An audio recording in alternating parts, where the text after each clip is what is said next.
Good morning. Welcome to Walking Boxing. It is Sunday, May the 4th, 2025. And yes, I know someone will say, May the 4th be with you. Someone always does on this day. Hope you've had a good weekend so far. Well, I was going to say great day of fights yesterday. I'll talk about that in a second. It was a massive upset though, wasn't it? Amazing upset. And I'll go through my thoughts on the whole card. There was only 3 fights, wasn't there? But all 3 main events yesterday. But that Garcia Romero fight, fair income, I'm still trying to get my head around that one. But anyway, on this day, 1985, Mexico's great Daniel Zaragoza defended his WBC bantamweight title with a 7th round disqualification of American Freddie Jackson. And that was in Mexico in 2013. Mexico, Battle of the Mexicans. Abner Mares knocked out Daniel Ponce de Leon in the 9th round in Las Vegas for the WBC 126-pound title, featherweight title. And 2013, Floyd Money Mayweather beat Robert Guerrero on points in Las Vegas for the WBC welterweight title. I was actually at that fight. I actually thought Guerrero might have maybe just a possibility of beating Floyd Mayweather, at least giving him some problems.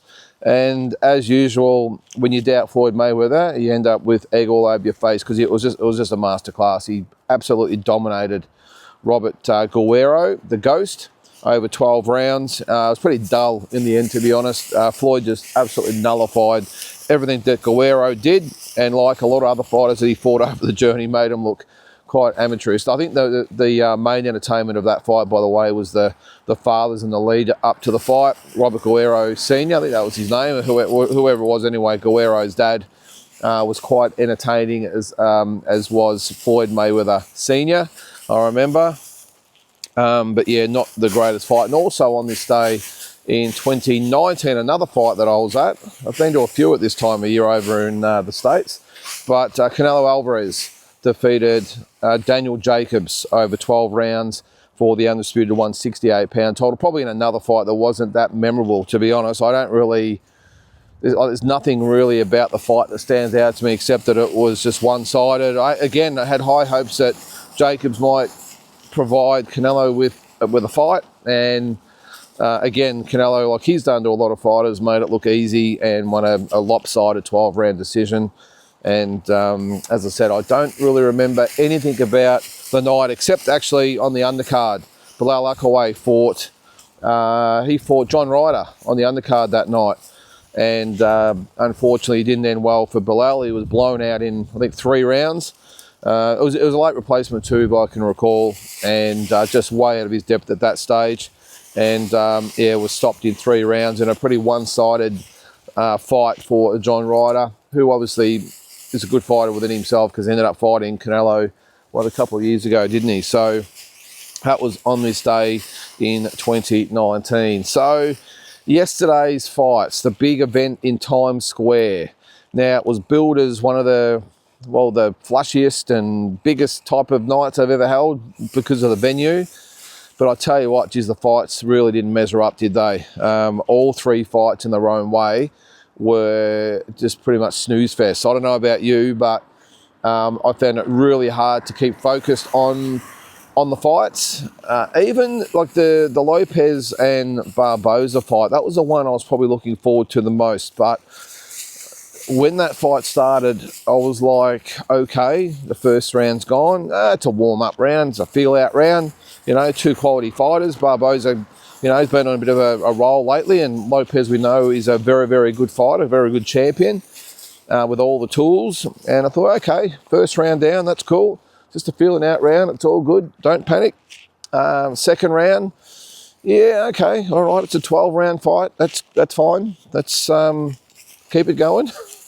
That's another one. Then we got into the 3rd and the 4th rounds, and it's like, geez, I don't think this is really going to get going, this fight, because Barbosza just seemed totally mesmerised by Lopez. And Lopez was just having fun in there.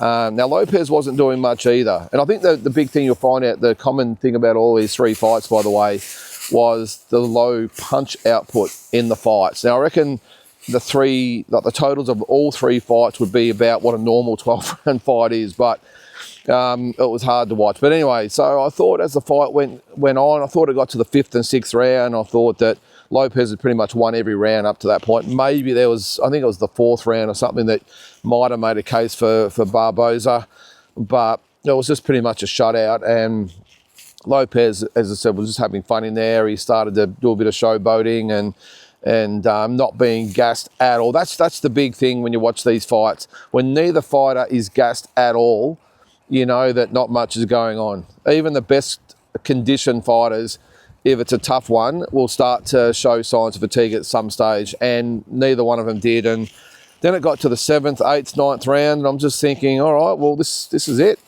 Barbosza just continued to do exactly the same thing that he'd done for the first 8 or 9 rounds, and just stand in centre ring, balk and feint, and poke out a little jab, and Lopez would just be on the outside, just comfortable as ever, just countering him, moving to the left, moving to the right, and just doing what he pleased.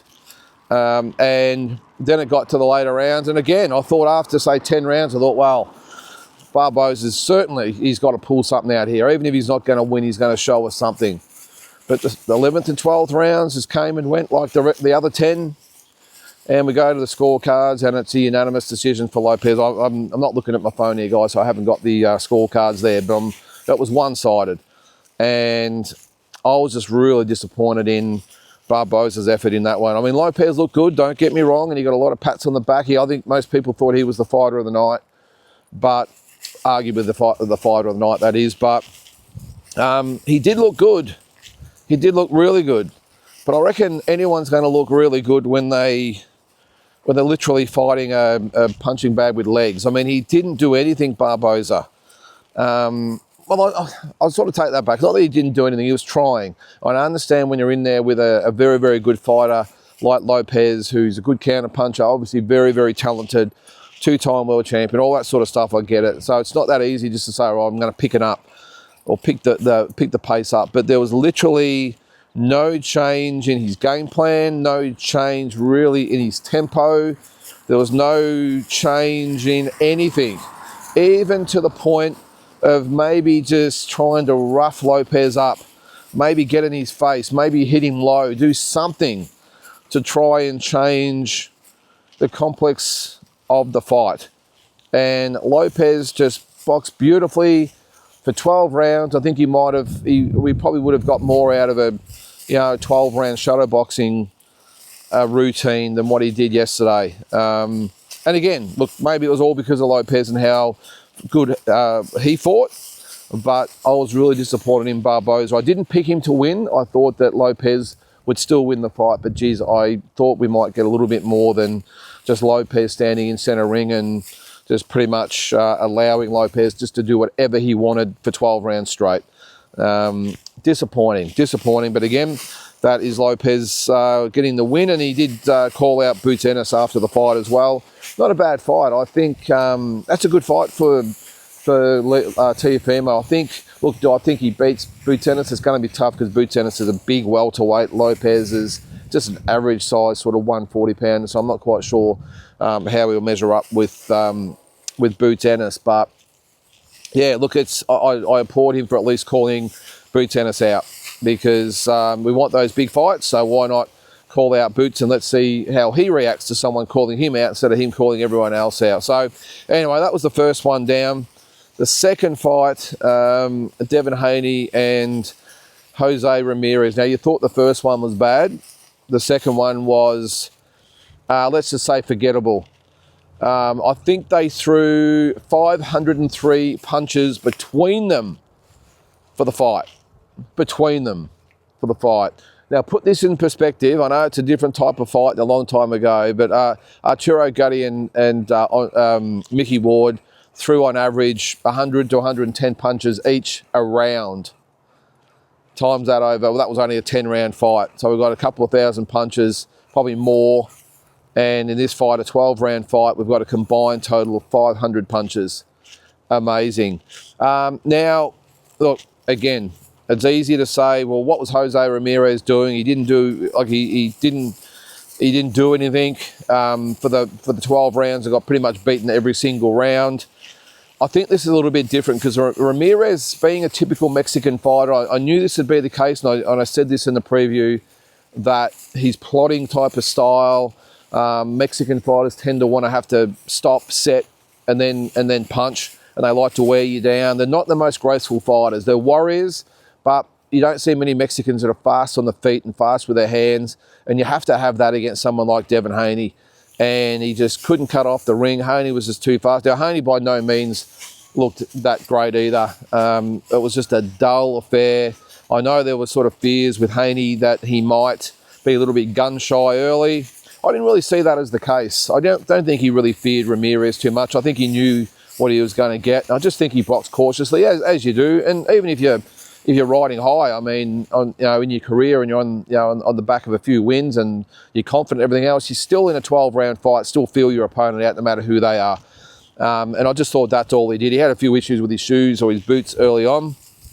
At least they were an improvement on the last set of boots he wore against Garcia, weren't they? But yeah, they had a few issues with them. But look, again, I can't remember a highlight in the fight, not one.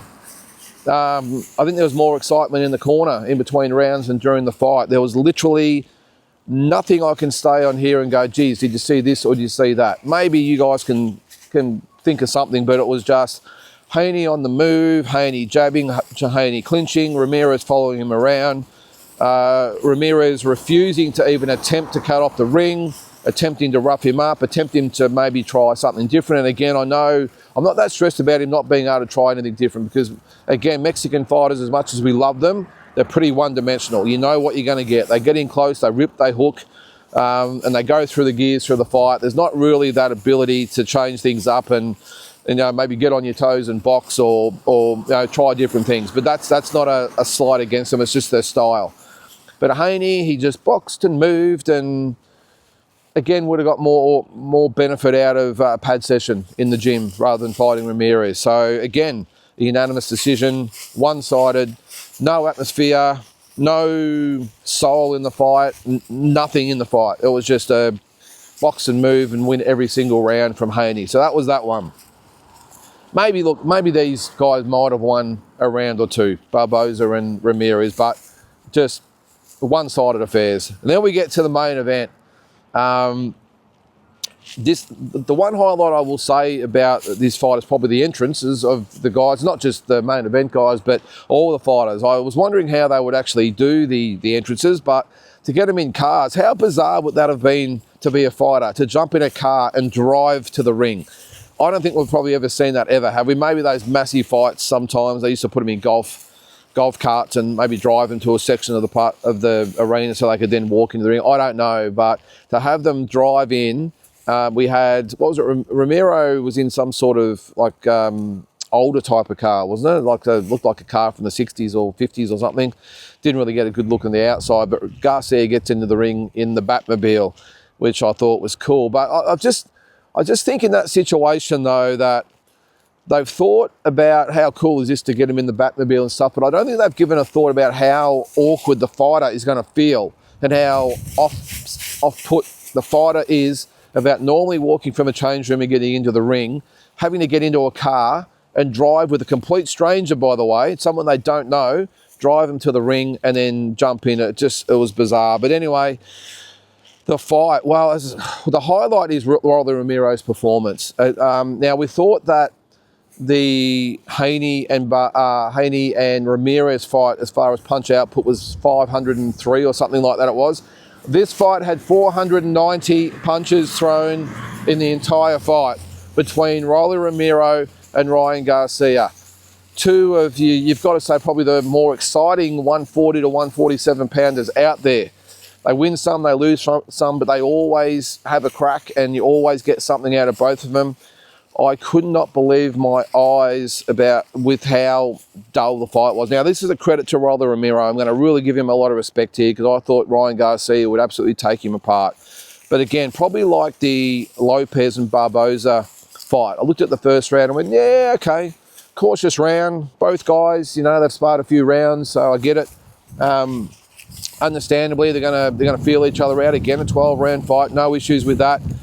But I remember thinking, geez, Garcia just doesn't look like he's even interested here. I know it's the first round, and that can be the case sometimes. And I thought body language of both. I thought that Romero, actually, he looked switched on, ready to go. Now, I didn't think that would be enough. I thought even a 50% version of Garcia will turn up and still take him out. But I was impressed with, one was his size. He looked good at the weight, did Romero. Actually, Garcia did as well, by the way. But I thought that Romero, he looked poised, he looked composed, he took centre ring. And Garcia, I'm thinking, is he even here tonight? He just looked a bit off.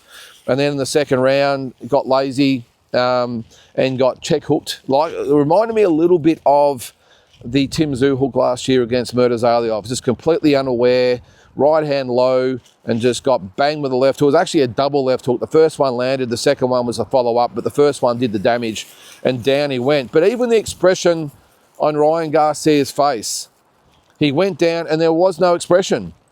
Normally when a fighter goes down, they'll give a bit of a smirk, or they'll shake their head, or they'll look at the corner. He gave no reaction, and that's what I'm thinking, Jesus, this guy, does he even want to be here?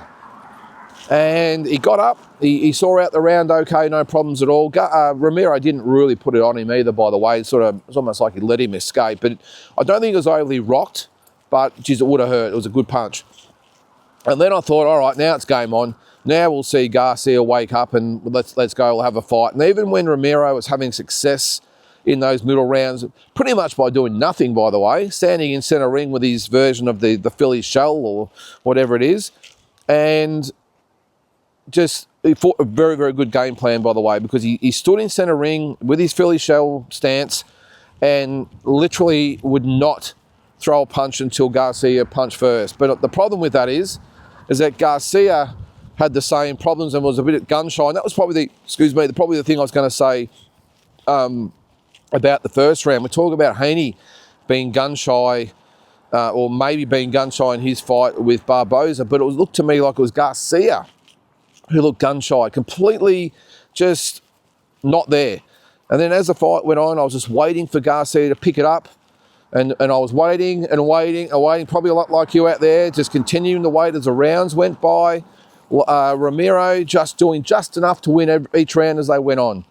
And Garcia, almost, it was like after the 6th or 7th round, he resigned himself to the fact that it wasn't going to be his night and he couldn't be bothered doing anything to try and turn the tide of the fight. And like Ramirez and Barbosza before him, just went through the fight, losing pretty much every round and just not giving a yelp. And to the point where, like, even after 8th or 9th round in the corner, you could see he just wasn't interested.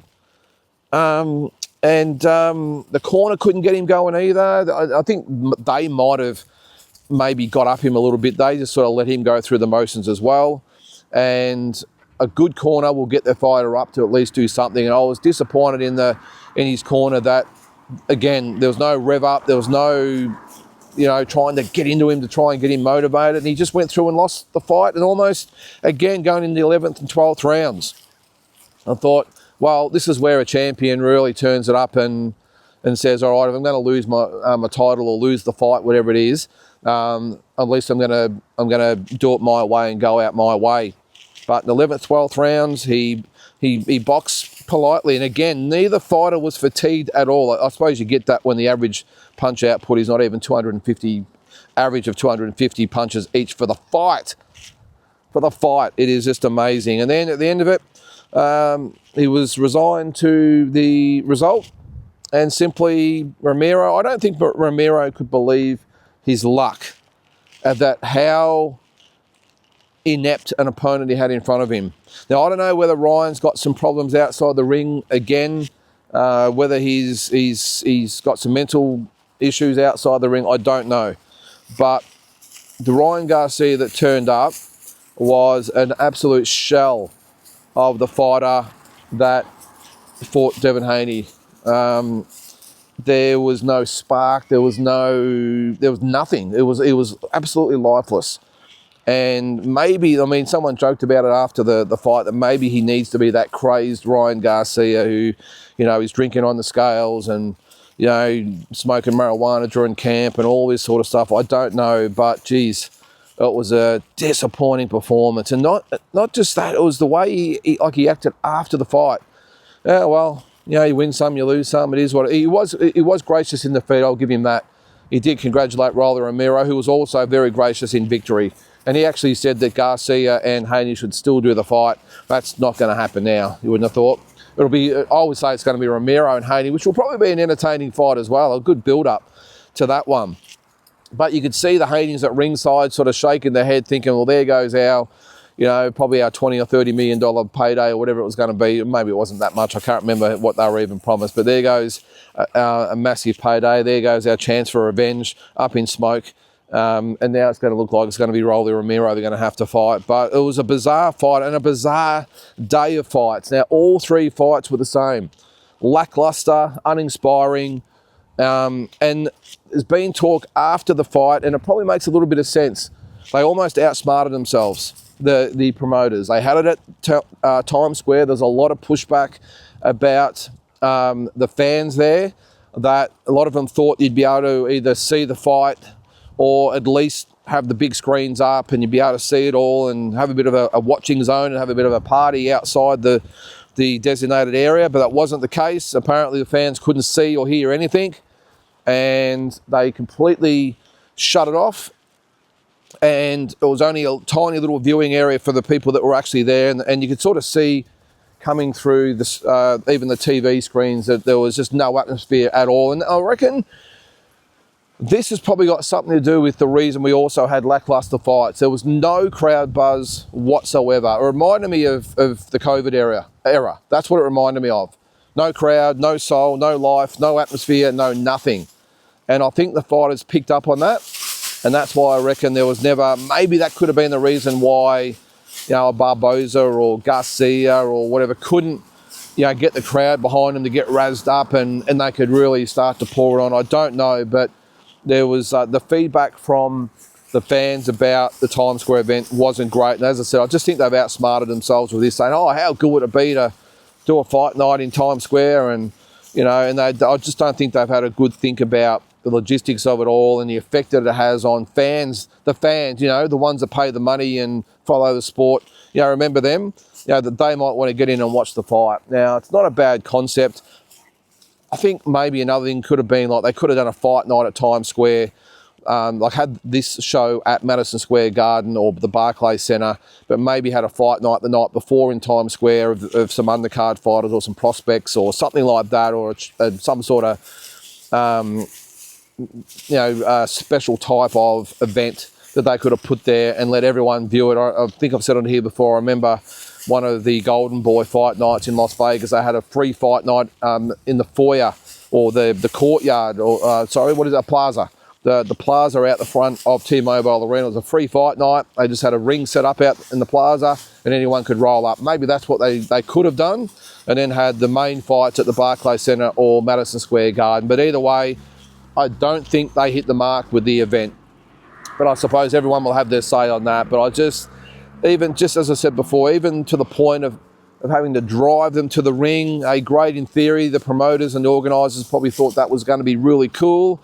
But they're not fighters. They've probably never been fighters, although I suppose Oscar has, hasn't he? But the organisers thought, oh, how good would it be to drive them into the ring? Well, they probably didn't realise either how much that would actually upset or offset the fighters in there with their routines. I know that's only a small thing, but the little things in there I just think they got wrong. But the main thing was to have it in Times Square, great in theory. I just don't think it hit the mark. And there was just the fact that there was no atmosphere, no nothing. And more importantly, just shutting out the fans. I'm not a fan. So I hope that maybe gives them a reason to maybe not look at the Alcatraz events and the Brooklyn Bridge and the Great Wall of China and all these things they're looking at. Don't worry about it. Hey, we're okay. You don't need to razzle dazzle us as fans. Just put them in arenas, put good fights on, and we'll turn up and we'll watch. That's all we need. So anyway, but what did you guys think of it? yeah, I'm still trying to get my head around the event and the fact of Ryan Garcia putting in that performance. But anyway, give me your thoughts. Happy to hear it. I'm on my way back now to start watching the Canelo event. Again, not really excited about that, but who knows? Maybe after the events of yesterday, we might be surprised and have a really good day of fights, and we'll see what William Skull has to offer Canelo Alvarez in the main event. All right, guys, we'll have a great Sunday, and we'll catch you tomorrow.